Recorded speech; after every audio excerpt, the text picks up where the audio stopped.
आजकल एक शब्द है जो हर तरफ सुनाई दे रहा है, एआई यानी आर्टिफिशियल इंटेलिजेंस।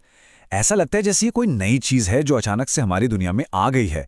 लेकिन पता है, इसकी कहानी आज की नहीं बल्कि 70 साल पुरानी है। तो आइए इस सफरनामे में एआई की कहानी को बिल्कुल शुरू से समझते हैं। जरा सोचिए, क्या हो अगर हमारे हाथ में जो फोन है वो हमारी सोच को पढ़ने लगे, हमारे हर सवाल का जवाब देने लगे। सुनने में किसी जादू जैसा लगता है ना? लेकिन दिलचस्प बात यह है कि ये अब सिर्फ कल्पना नहीं रही, बल्कि हकीकत बनने की राह पर है। एआई की इस कमाल की दुनिया को समझने से पहले चलिए थोड़ा पीछे चलते हैं और देखते हैं कि टेक्नोलॉजी ने हमें कहां से कहां पहुंचा दिया है।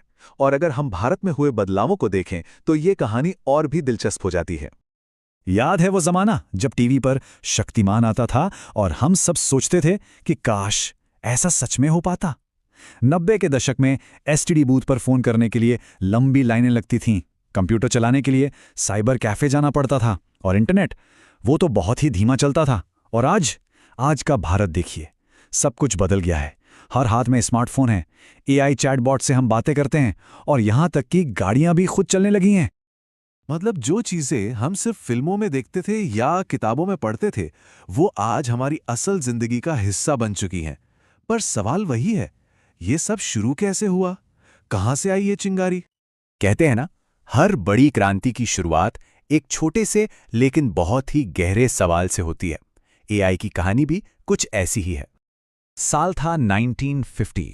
एक ब्रिटिश साइंटिस्ट एलन ट्यूरिंग ने एक बहुत ही सिंपल सा सवाल पूछा, कैन मशीन्स थिंक? यानी क्या मशीनें सोच सकती हैं? यह सवाल सुनने में जितना आसान लगता है उतना ही गहरा था, और यही वो सवाल था जिसने आर्टिफिशियल इंटेलिजेंस की पूरी दुनिया की नींव रखी। और इसी सवाल के जवाब को ढूंढने के लिए बना ट्यूरिंग टेस्ट, मतलब एक ऐसा टेस्ट जिससे ये पता चले कि क्या कोई मशीन किसी इंसान को बेवकूफ बना सकती है।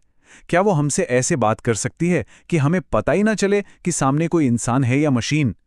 ये मशीनों की बुद्धिमानी को नापने की पहली कोशिश थी। तो उस एक सवाल ने चिंगारी तो लगा दी थी, लेकिन एआई का सफर किसी सीधी सड़क जैसा नहीं था। इसमें बड़े उतार चढ़ाव आए। कभी बहुत उम्मीदें जगी तो कभी गहरी निराशा हाथ लगी, और फिर हुई एक जबरदस्त वापसी।